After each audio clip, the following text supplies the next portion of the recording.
Welcome to the Harley-Davidson stand. We're here at the trade show in Dortmund, having a look at what Harley-Davidson has got that's new for you for the 2026 season.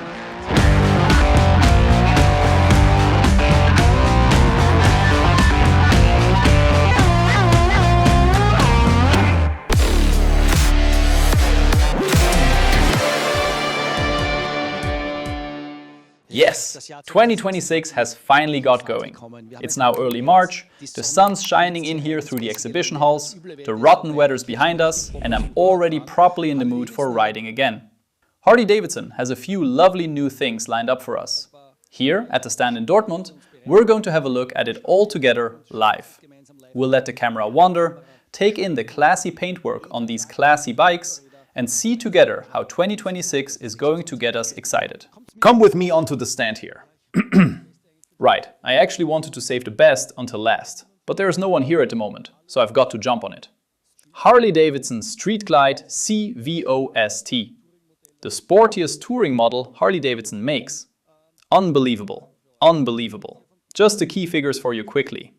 We're talking about 1,977 cubic centimeters of capacity. We're talking 128 horsepower, 193 Newton meters of torque. We've got 370 kilos of weight here. And for me, the important thing is this. There are two things here, besides the lovely visual touches, that really stand out and really matter. No, I'm not opening that. Otherwise, I'll get told off. These are the things that matter to me. You've got a mighty engine here. Top end power, top throttle response, top pulling power. It's brutal, but at the same time, it's still set up in a way that means you don't lose the joy of doing long distances on your tours. They really do get that right.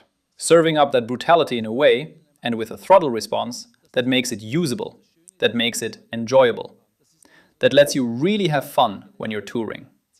That's one thing I think is important to mention on the Road Glide ST CVO.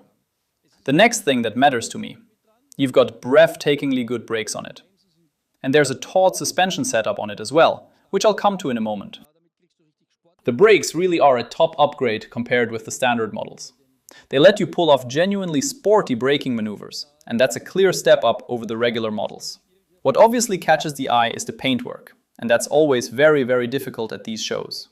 This paint finish here, I honestly can't quite tell you how it's coming across on camera right now, is actually a bit grey.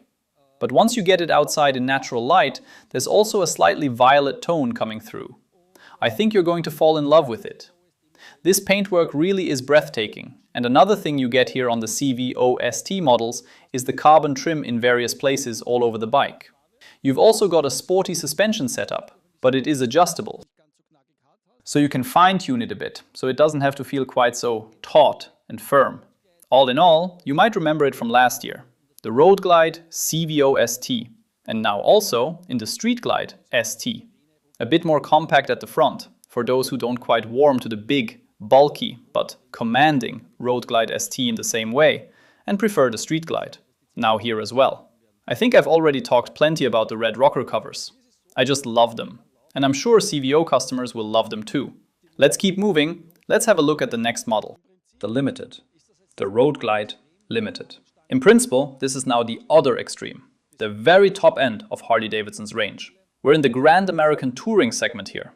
Before, we were in the sporty corner, now we're in the full touring corner. It doesn't get any bigger than this. On the Limited, you get the full works. So the luggage system is included, you've got lumbar heating, the full audio system, heated grips, everything on board. Harley-Davidson Limited means that everything for comfort, everything in terms of equipment, is included here. We're talking 1,923 cubic centimeters of capacity, 109 horsepower, 175 Newton meters of torque. One more thing I have to mention here while we're on the engine. In these touring models, you've now got the new engine with variable valve timing. That's called VVT, variable valve timing.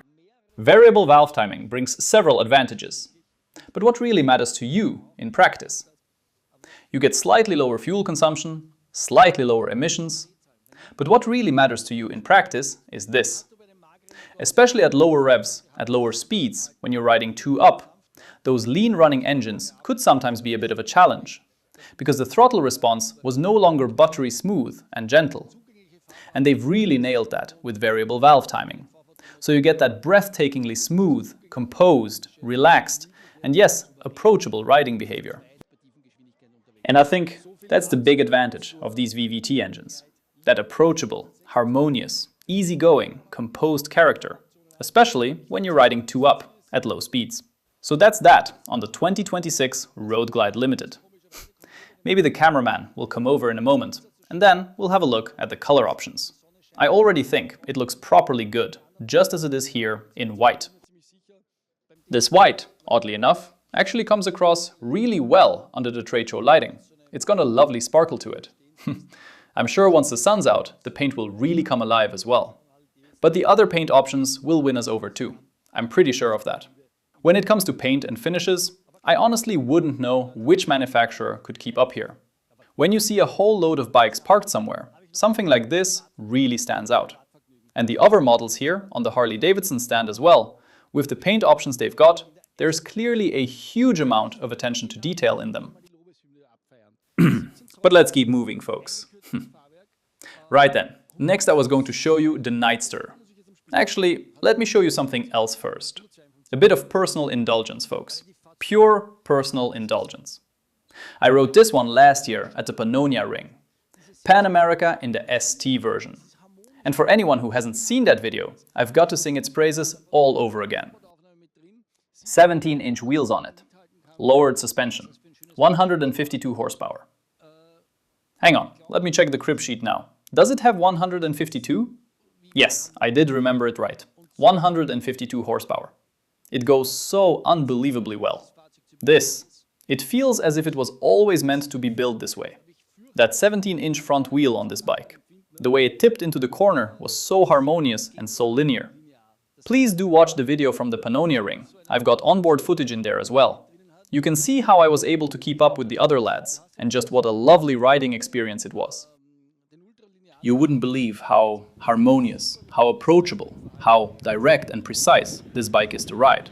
And it is an advantage, but I'm afraid some of you will see it as a drawback. The engine is brilliantly linear. Of course, the downside of that is that there isn't one of those punchy surges anywhere in the rev range, where you get that extra hit of adrenaline.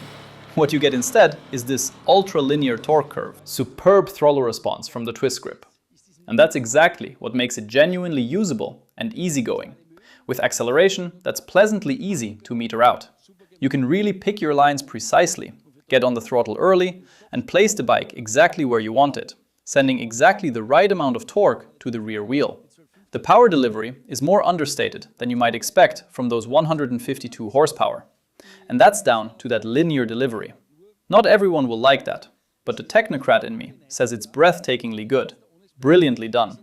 It delivers top lap times and excellent corner speed. From my point of view, it's a genuinely top-class sporty bike.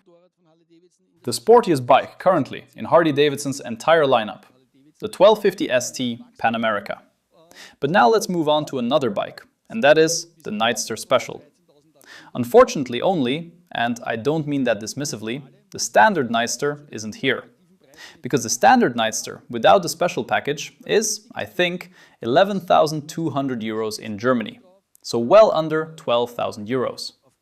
The cheapest bike in Harley-Davidson's 2026 lineup for the German market, with the Revolution Max engine. As it stands, this Nightster Special here costs 13,800. The standard Nightster will arrive in May at the attractive price I mentioned earlier. What I think is important to point out. So, what you've got here is the Revolution Max engine, which, based on the current emissions regulations we simply have to live with in our world, also comes with liquid cooling. So naturally, you've got this big radiator up front. But overall, I think they've integrated it well and made it look good. You've now got cooling fin details on it as well, which give the engine a bit more visual weight, so it doesn't get visually swallowed up by that big radiator at the front. And overall, you've got a bike that genuinely brings the brand within reach again as an entry point. When I think back to where the entry point used to be, I reckon the first Sportster models were available for under 10,000 euros. And now you're back in, with this emotional brand at a genuinely attractive price point. I'm curious to see whether that brings some new riders into the brand for the 2026 season. Absolutely breathtaking pricing in the Nightster range. Here on the Special, the technical figures are 975 cubic centimeters of capacity, 90 horsepower, 95 Newton meters, 225 kilos curb weight, and an 11.7 liter fuel tank on the bike here at the show stand. Now I'll show you the next flagship. Here's the flagship in the shape of the Pan America 1250. Let me climb on. Limited here as well, on the Pan America models, means the full spec, panniers, heated grips, everything you need for the big, wide-open tour. In Germany, you're looking at the price of 27,400 if you go for this paint finish here.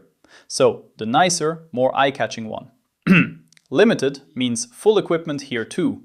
All the features you need are included. Steering damper, heated grips, adjustable windscreen, and of course, the full luggage setup with the side cases and the top box. And the Pan America Limited is the most touring-focused version of the Pan America, whereas earlier we looked at the 1250 ST, which is the sportiest version. Right, what else is important for me to mention? Now, with Harley-Davidson, if I just take a seat here again, in Austria, and I'm always proud of this, we've got the event at Fahrk am See in September, where the epicenter of the Harley community comes to our quiet little corner of Austria. But I think Harley-Davidson has, in 2026 in Europe, the longest event calendar it's ever had. If you take a look at their website and see what they've got listed there, and how many events are taking place, it's mad. One thing definitely worth mentioning for the German community is the event in Villingen in mid-July, where they're trying to bring the whole community together right in the heart of Germany in the middle of summer. It could turn into a really cool new event as a complement to our event back home in Austria. I'm curious to see how it goes down with you lot. But the people involved in organizing that event know exactly what they're doing. Can you imagine that? Really giving the whole scene a proper lift? And now, folks, I'm going to head over and have a look at the custom bikes. And that's always one of the great things about Harley-Davidson stands at these shows. They don't just have the production bikes here. They always bring along a few lovely custom bikes from their dealers as well. And I'm going to wander over to the Lowrider S. But this is my own little indulgence now, folks. I wish you a brilliant 2026 season. I hope you keep enjoying the video, and I definitely wish you plenty of miles as well. And one more thing I want to mention. I'm getting sidetracked again already. I'd actually thought we'd do a short video today. But what I also want to mention, and what really impressed me, was when I last had conversations with you at the Harley-Davidson stands, both in Zurich and here in Dortmund. What really strikes you is how long Harley-Davidson buyers hang on to their bikes. Honestly, it's incredible how long they stay in ownership. In some cases, from what I've seen, they even pass them on to their children. They become almost like heirlooms. That's always something people underestimate, because we as journalists tend to look at registration figures. They go up and down depending on how the new models are doing at the time.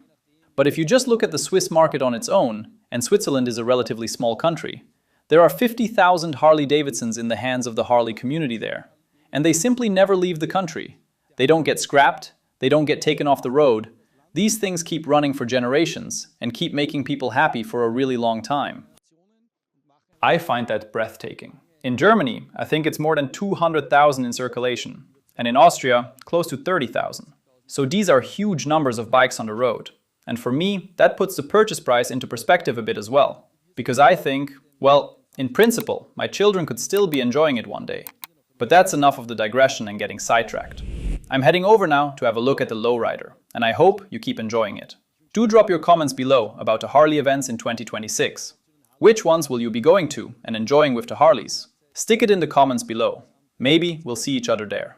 Bye for now, take care, and see you next time.